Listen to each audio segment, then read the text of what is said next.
You know, they say the best way to get a good night's sleep is to scale Mount Everest, because from up there, you won't hear your spouse's snoring, or your neighbor's party, or even the garbage truck at 5 in the morning.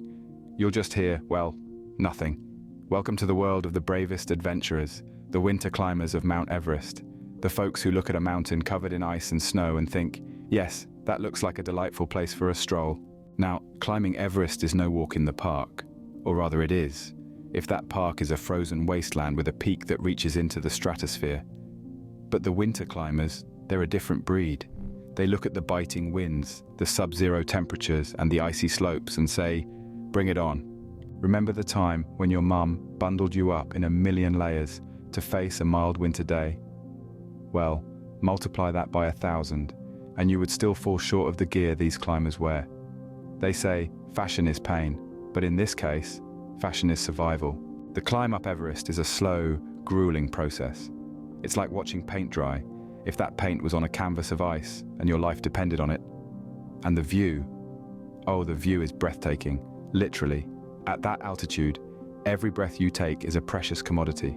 And let's not forget the Sherpas, the unsung heroes of the Everest climbing world.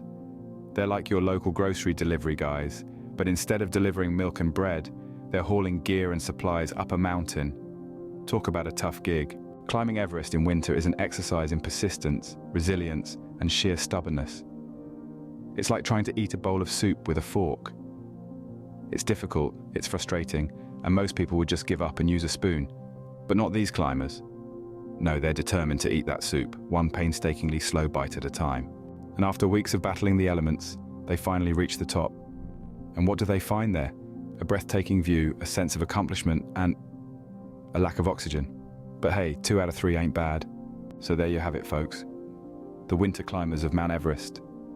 They're like the postman of the adventure world, delivering mail in snow, rain, heat, and gloom of night. Except their mail is their own bodies, and their destination is the top of the world. In summary, climbing Mount Everest in winter is like trying to knit a sweater with icicles.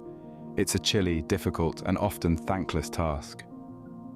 But for those who succeed, the reward is a story that will melt the coldest hearts. And probably a case of frostbite as well. But hey, no pain, no gain, right? No gain,